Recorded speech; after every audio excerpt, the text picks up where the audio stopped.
Julius Malema, président de l'IFF de l'Afrique du Sud, a fait un discours bouillant, suivant ce qu'il a à dire. Ce n'est pas tant une question du Rwanda, c'est surtout de savoir quelle protection le Rwanda recevra de la part de la Grande-Bretagne, d'Israël, des États-Unis, si nous décidons de les affronter coup pour coup. C'est cela qui leur permet de survivre. Pourquoi, sans la protection américaine, un président rwandais irait-il au bureau ovale avec le président de la RDC pour aller signer un accord? À leur retour, le président rwandais continue toujours ses manigances dans la forêt de la RDC. Il le sait très bien. Il bénéficie effectivement et pleinement de la protection de ces gens-là.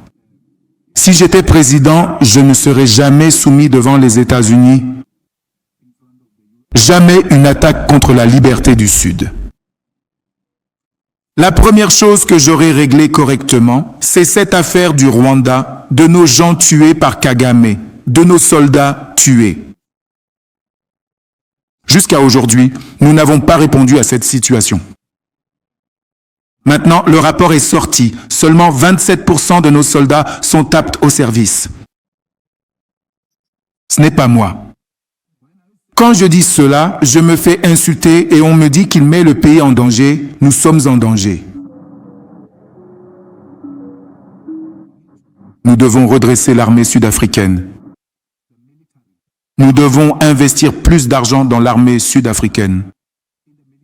À quoi bon mettre tout cet argent dans toutes ces choses si on peut se faire écraser par un petit pays comme le Rwanda? Il t'humilie au point où le président du Rwanda ne s'en excuse même pas. Il continue de nous insulter jusqu'à aujourd'hui. Jusqu'à aujourd'hui. Et il n'y a aucune réponse. Eh bien, mon style de leadership et celui de Ramaphosa sont différents. Il fait les choses à sa manière, à sa façon. Parfois, ça marche.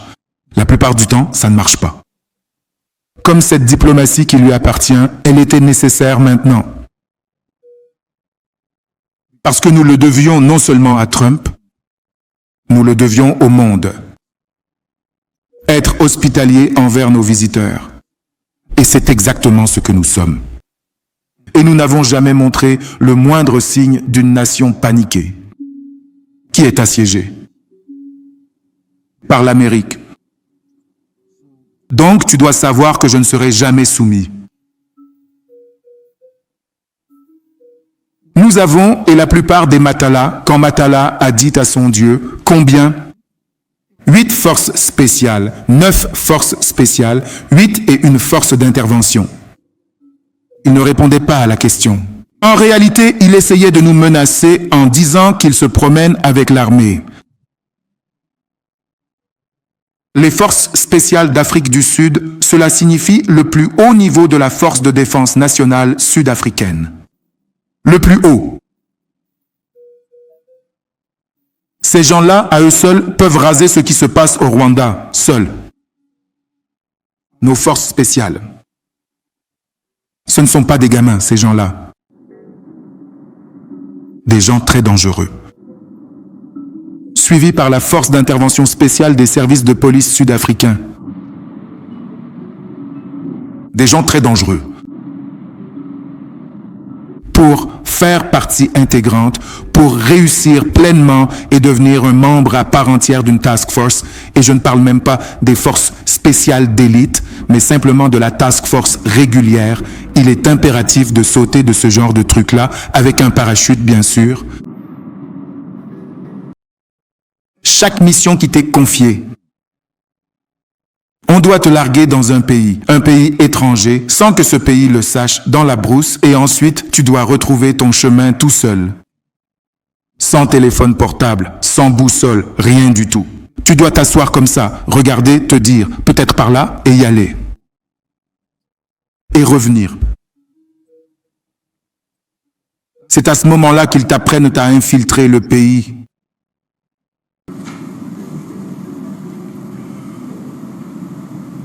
Tu sais, même pas une force spéciale. Il y a une unité en dessous de la force spéciale qui s'appelle l'équipe de contre-assaut. Ils sont entraînés à réussir un test au détecteur de mensonges. Ce dont je te parlais. Détecteur de mensonges. Tu appelles ça comment déjà? Polygraphie! Alors, qu'est-ce qu'ils font? Parce que j'ai compris qu'ils mettent des choses sous tes pieds pour que quand tu mens, les orteils bougent. Donc, sous tes orteils, ils mettent des épingles à l'intérieur de tes chaussures. Tu dois rester comme ça. Si tu bouges, même quand tu mens, si tu bouges, ces choses vont te causer des problèmes. Donc, ta conscience sait qu'il y a des épingles sous mes orteils. Je dois m'assurer, même si je mens, que ces choses ne bougent pas. Ils sont formés pour réussir un détecteur de mensonges. Cela fait partie de leur formation. Donc, quand un diplômé TG d'une équipe de contre-assaut te dit « J'ai réussi un détecteur de mensonges » et que tu penses que c'est une personne innocente, tu dois savoir que c'est un mensonge. Ils sont formés pour réussir ce truc. Nous avons ces personnes-là. Ce n'est pas tellement à propos du Rwanda. C'est surtout de savoir combien de protection le Rwanda recevra de la part de la Grande-Bretagne, d'Israël, des États-Unis, si nous décidons de les affronter. Coup pour coup. C'est ce qui leur permet de survivre. Pourquoi cela le ferait-il? Sans protection américaine, un président rwandais va au bureau ovale avec le président de la RDC, Jesse Kedi, pour aller signer un accord. Quand ils reviennent, le président rwandais continue toujours ses manigances dans la forêt de la RDC. Il le sait. Il bénéficie de la protection de ces gens-là. Être un révolutionnaire ne veut pas dire qu'il faut se suicider. Tu as dit que je ne devais pas être trop dur, alors laisse-moi ne pas être trop dur avec toi. C'est pourquoi les révolutionnaires prennent des armes et tirent sur l'ennemi et combattent l'ennemi. Ils ne disent pas, parce que nous sommes des révolutionnaires, allons nous présenter devant les ennemis et que l'ennemi doit nous tirer dessus et nous tuer pour démontrer que nous sommes des révolutionnaires. Ça, c'est se suicider. Ce n'est pas révolutionnaire. En fait, c'est être un kamikaze. Nous ne sommes pas des kamikazes. J'ai été déclaré coupable, non pas parce que j'ai commis un crime, mais parce qu'elle me punit. Pour mes opinions politiques et en utilisant une affaire criminelle inexistante qui n'existe pas. Permettez-moi de vous donner quelques conseils sans vous disputer. Ainsi, chaque jour, comme Senzo Mukuno, vous pourrez réfléchir à cette chose, mais n'annoncez aucune dissolution de PKTT. Nous faisons une demande pour le formulaire 174, Adrian et moi, 174. Pour être acquitté après que l'État a clôturé son dossier. Nous disons que l'État n'a pas constitué de dossier contre nous. Par conséquent, acquittez-nous. Elle refuse de nous acquitter et dit que lorsque vous refusez d'accorder le 174, cela signifie qu'il y a une affaire à laquelle vous devez répondre. Très bien. Nous disons, d'accord, pas de problème, je vais témoigner et répondre à mon affaire, ce que j'ai fait. Adrian refuse de répondre. À la question, il dit, non, je ne vais pas témoigner. En fait, l'expert en balistique répondra à l'affaire en mon nom. En fait, l'expert en législation sur les armes à feu répondra à l'affaire en mon nom. Dans le jugement, il est dit que l'expert en balistique d'Adrian n'a pas répondu à la question. Il a été la personne la plus inutile, ce qui signifie qu'Adrian n'a pas répondu à la question, même par l'intermédiaire de l'expert en balistique. Ensuite, vous dites, dommage, l'expert en législation sur les armes à feu était un si bon gentleman. Et oui, il a contribué à la formulation de la loi sur les armes à feu et je peux aller jusque-là. À part cela, il ne m'a pas été utile. Ce qui signifie que vous écartez cette personne qui répondait au nom d'Adrian. La question à laquelle vous avez dit qu'Adrian devait répondre n'a toujours pas reçu de réponse. Parce que vous avez dit qu'Adrian a un cas prima facie auquel il doit répondre, qui a été établi par l'État. Il ne répond toujours pas à cette question. Vous dites, non, relax, rentrez chez vous. Pourquoi ne lui avez-vous pas accordé le 174 dès le début? Parce que vous avez dit qu'il y avait une question à laquelle il fallait répondre. Il ne répond toujours pas à cette question. Vous dites « relax ». C'est donc à ce niveau de folie que vous êtes confrontés. Une incompétence extrême. Nous nous préparons maintenant pour un procès avant la condamnation. Elle n'a toujours pas fourni de jugement écrit. L'assistante sociale qui prépare mon procès avant la condamnation consulte le jugement sur YouTube. Voilà la justice à laquelle je fais face. Je dois me présenter le 23 et plaider pourquoi je ne dois pas être condamné. Je n'ai rien d'écrit. Quand elle relaxe Adriane, elle dit simplement « Accusé numéro 2, non coupable, vous pouvez rentrer chez vous ». Mais elle ne dit pas que vous n'êtes pas coupable de cette accusation parce que l'État n'a pas réussi à prouver cette affaire. En ce sens qu'ils n'ont pas pu fournir 1, 2, 3, 4 sur celle-ci. Sur celle-ci, l'État n'a pas fait 1, 2, 3, 4.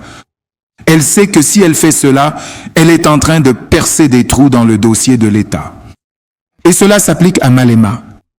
Et je ne peux pas percer des trous dans le dossier de l'État pour Malema. Parce que j'ai besoin de Malema à cause du racisme, parce que j'ai une attitude émotionnelle contre Malema. Et je dois le punir pour tant de choses avec lesquelles je ne suis pas d'accord. Et par conséquent, je ne vais pas m'aventurer sur les raisons pour lesquelles j'ai donné à l'accusé le numéro 2. Un verdict de non-culpabilité. Citadier ne donnera toujours pas de raisons pour lesquelles l'accusé Nuneloris Rilo, le numéro 2, a été déclaré non coupable. Parce que ces raisons me concernent aussi. Vous avez dit accusé, non. 2. M'a donné une arme. Quand vous acquittez, quand vous libérez l'accusé numéro 2, cela signifie que vous relâchez maintenant l'arme, que vous dites que j'ai utilisé pour commettre un crime. Une arme utilisée pour commettre un crime, une fois que vous avez reconnu la culpabilité d'avoir utilisé cette arme, elle est saisie par l'État. Elle ne vous est plus jamais rendue. Une arme utilisée pour commettre un crime ne peut jamais être rendue à son propriétaire. Donc, alors que je me tiens là et que vous êtes en train de me condamner, où est cette arme? Vous dites que je l'ai utilisée pour commettre un crime. Où est-elle? Alors que je me tiens dans ce box, vous êtes en train de me condamner. Où est l'arme? La seule arme qui reste dans ce tribunal est celle que j'ai fournie au magistrat, qui est un pistolet jouet. Adriane, c'est assez drôle. Adriane a été appelée la veille par le procureur avant que le jugement ne soit rendu. Adriane a été appelée la veille par le procureur pour venir le lendemain, jour où le jugement allait être rendu afin de venir récupérer l'arme. Comment le procureur savait-il qu'Adriane n'allait pas être reconnu coupable et qu'il aurait donc le devoir de restituer l'arme? L'arme est restituée à l'heure où nous parlons. Rappelez-vous, vous m'avez déclaré coupable avec cette arme. Alors que je me tiens ici, l'arme devrait se trouver à côté de moi. Auriez-vous utilisé cela pour commettre un crime et, par conséquent, mettre en danger la vie d'autrui? Par conséquent, je vous condamne à 15 ans de prison. Où est le pistolet? Voilà donc à quoi vous êtes confrontés. C'est pourquoi je vais faire appel. Vous n'allez pas me faire chanter en disant que je suis un révolutionnaire. Je ne dois pas faire appel. Parce que vous faites aussi partie de l'équipe qui veut me voir en prison. Nsaseko Nababa. Le pire, c'est pour celui qui est à côté de moi, à gauche. S'il pensait qu'il allait être la cible de jet d'œufs parce que je vais en prison, je vais faire appel. Je vais faire appel jusqu'à la Cour constitutionnelle. Vous devez donc le savoir, je suis toujours là. Pour ceux que ça enthousiasme, je suis toujours là. Mais nous nous retrouverons dans la rue le 23 janvier 2026. Toute personne qui aime la loi de ce pays, qui est d'accord que les présidents, les magistrats ne doivent jamais utiliser les tribunaux pour régler des comptes politiques, ont une raison de sortir nombreux le 23. Et dire, pas au nom de notre loi, pas au nom de notre constitution, allez-vous utiliser vos différents politiques avec Malema pour abuser de ce qui vous est confié en tant que magistrat? Vous savez, pour ceux d'entre vous qui me connaissent bien, je ne fuirai absolument jamais mes responsabilités, quelles qu'elles soient. Je suis membre du comité ADO, membre du Parlement, membre, dirigeant de l'EFF, son membre et un homme de famille. Vous voyez combien de responsabilités je viens de vous expliquer, y compris le rôle que je joue à l'international. Quand je ne suis même pas à l'international, vous êtes coincé au bureau. Je ne sais même pas si vous avez un bureau ou si vous partagez ce bureau dans l'espace ouvert. Je ne suis pas sûr que vous ayez un rôle féminin. Dans l'une de ces responsabilités, je vous l'explique. Donc, toutes ces responsabilités ne vont pas sombrer parce que je siège au comité adulte. J'ai un devoir envers tout cela, y compris le devoir de porter un sweat à capuche, d'aller à l'école et de regarder mes enfants jouer une pièce de théâtre. J'aurais voulu qu'un père fasse cela pour moi. Je ne l'ai jamais eu. Et je vais le faire pour mes enfants. Ce que j'ai désiré en tant que père, je le ferai pour mes enfants. Et aucun animal ne se mettra entre mes enfants et moi. Personne. Parce que quand il s'agit de mes enfants, j'ai un devoir à accomplir. Quand il s'agit de l'EFF, j'ai le devoir d'assumer cette responsabilité. Quand il s'agit de la communauté adulte, j'ai un devoir. Maintenant, contrairement à d'autres comités, dans ma propre famille, à l'EFF ou bien ailleurs, je n'ai absolument pas de remplaçant. Non! À moins qu'il y ait un remplaçant dans ma famille dont je ne sois pas au courant. Dans ce cas, je n'en serai pas tenu responsable, mais en ce qui me concerne, je n'ai pas de remplaçant. Maintenant, j'ai un remplaçant.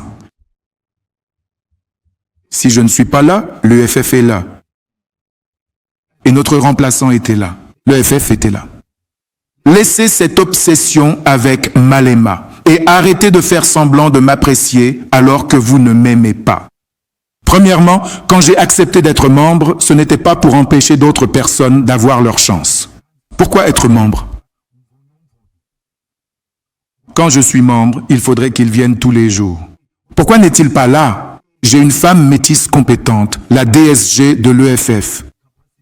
Si vous regardez ce qu'elle a accompli dans ce comité adulte, oui, elle nous a apporté environ 10 ou 15 nouveaux votes de personnes de couleur. Il nous aime maintenant, n'est-ce pas? L'EFF s'entend très bien avec les personnes de couleur. Je lui ai dit qu'elle devait devenir conseillère à Eldorado Park, tellement elle est populaire auprès des personnes de couleur maintenant. Comment aurait-elle pu occuper la position qu'elle a aujourd'hui si parfois, sur des questions cruciales, on ne lui avait pas donné l'occasion de briller et de montrer la capacité de l'EFF? Ce ne sont pas simplement des faire-valoir. Ce sont des femmes compétentes et elles sont capables d'affronter des criminels endurcis et de les tenir responsables. Et vous tous ici, personne ne peut dire que vous doutez de leur capacité dans ce comité adulte. Et suggérer pourquoi je n'étais pas là, comme si elle n'était pas là, c'est la rabaisser. C'est dévaloriser et mépriser les femmes. Et où est une femme métisse? L'EFF était présente. Et donc, cette question ne se pose pas, à moins qu'elle ne soit fondée sur le sexisme et le racisme. Faites attention à ce que vous n'êtes pas en train de demander lorsque vous posez cette question. Parce qu'il y a quelque chose que vous ne demandez pas. Donc, je n'ai pas peur de Sévère. Sévère est perturbé. Je ne sais pas comment Sévère va s'en sortir cette fois-ci. Et si Sévère était un être humain, d'abord, il n'aurait pas dû contester sa suspension. Ensuite, il ne devrait pas nous faire subir ce qu'il nous fait subir. À ce stade, Sévère devrait faire ses valises, rentrer chez lui et négocier sa retraite. Parce que s'il doit nous faire perdre autant de temps, il doit savoir qu'il puise dans sa pension. Aucun gouvernement ne paiera ses frais juridiques. D'ici à ce que cette affaire se termine, on dit qu'il est coupable sur tous les fronts.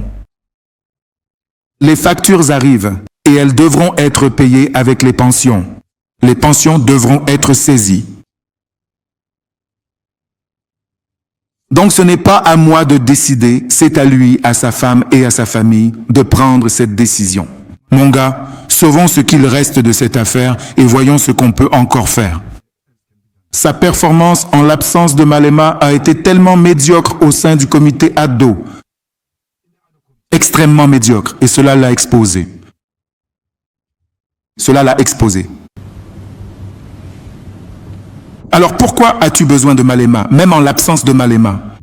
Nous avons quand même eu de si mauvais résultats. Le comité Ado continue de l'exposer. Quelle honte, tu sais. Si Malema était mort, ça aurait été encore pire que ça. C'est ce que tu as manqué, je comprends. Mais l'homme n'a toujours pas bien performé en l'absence de Malema. Donc si tu pensais que je restais à l'écart parce que je voulais le sauver, ou si je me suis absenté dans l'espoir de le sauver, ça n'a servi à rien. Cela n'a servi à rien. Le gars a très mal performé. Tu sais, Ntiki, nous faisons partie du globe. La mondialisation, ce n'était pas notre propre choix, mais le monde a évolué pour devenir un globe.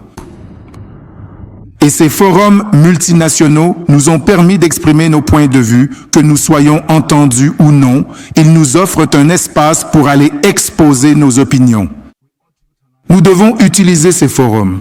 Prenons par exemple l'ONU. C'est un seul conseil, ce qui est une très bonne idée en théorie. Mais en pratique, les grandes puissances ne prennent rien au sérieux.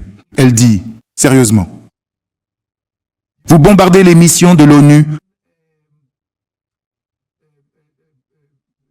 en Palestine.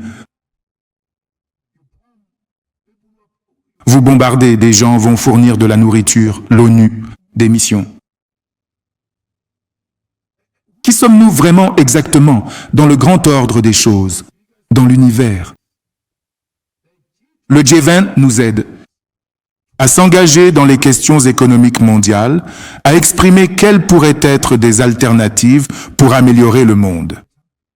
Le G20, qui est issu de la crise bancaire de 2008, laquelle a plongé le monde dans une crise économique, et qui cherchait à trouver une plateforme alternative au niveau international pour éviter que de telles choses ne se reproduisent.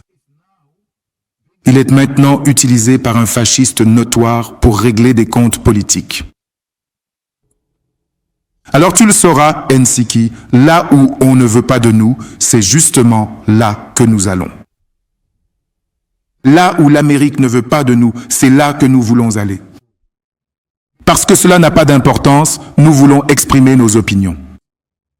Peu importe le nombre de droits de veto qu'ils ont au Conseil de sécurité, nous voulons siéger comme membres permanents du Conseil de sécurité et remettre en question cette histoire de droits de veto. Nous savons qu'on ne veut pas de nous là-bas, mais nous voulons y siéger. Nous n'allons pas reculer là-dessus. Nous n'allons pas reculer parce que nous ne sommes pas nécessairement le G20. Il n'y a personne qui ne veut pas de nous au G20, à part cet imbécile. C'est ce type qui a un problème avec nous, et, par extension, l'Amérique. Et l'Amérique n'est pas le G20. Nous sommes un membre fondateur du G20 et personne ne va nous écarter. Nous allons mobiliser les communautés internationales pour condamner l'action de Trump. Nous avons encore une année où nous devons mobiliser les communautés. Je veux le dire ici sans aucune crainte d'être contredit. Ramaphosa a très bien géré cette affaire. Si ça avait été moi, ça aurait été pire. Il l'a fait. C'est ça la diplomatie, vous voyez. C'est ça le truc avec la diplomatie, le radicalisme et tout ça.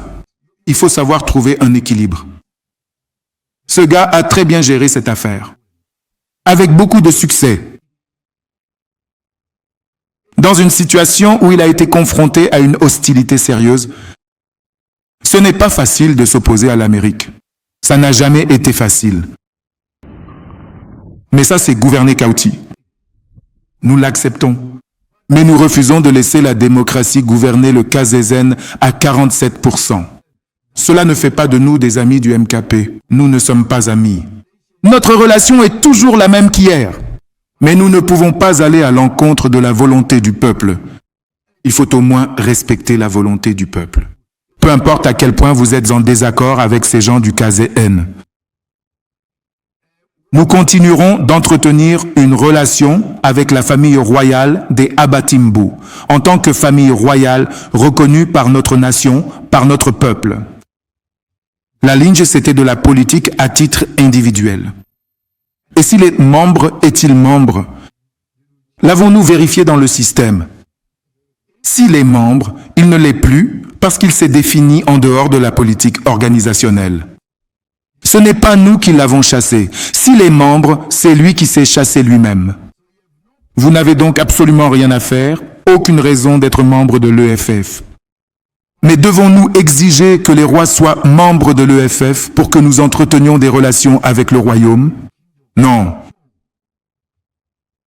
Nusizuli n'est pas membre de l'EFF. J'étais à son mariage et si l'occasion se présente, j'irai encore faire mes aveux avec lui.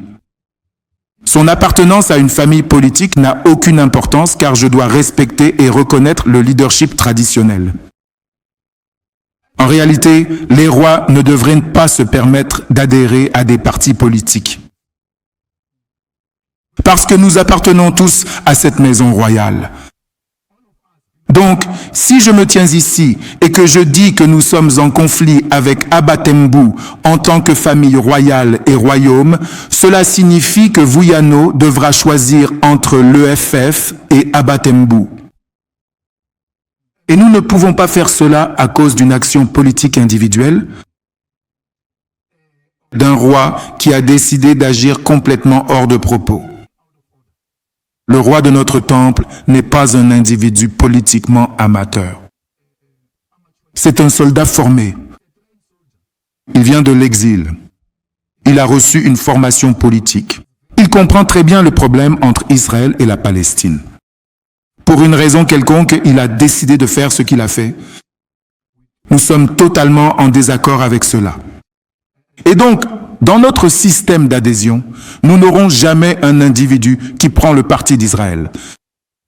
Jamais, jamais, souvenez-vous-en. Nous nous battons encore aujourd'hui pour que le Parlement mette en œuvre une motion de défiance, je veux dire une motion adoptée par le Parlement pour fermer l'ambassade d'Israël. Jusqu'à aujourd'hui, Ramaphosa fait semblant de lutter contre le génocide d'Israël. Pourtant, l'ambassade d'Israël est toujours ouverte malgré une motion parlementaire adoptée. Ils font un travail interne en essayant, en prétendant aller au tribunal et tout cela. Leur véritable action serait de fermer cet Israël. Nous nous battons. Que cela vous plaise ou non, nous nous battons. Il y a une guerre en cours. L'Amérique mène la charge contre notre position sur Israël. De quoi as-tu encore peur? Fermez l'ambassade. D'Israël, nous ne pouvons pas partager un territoire, nous ne pouvons pas partager notre terre avec des meurtriers.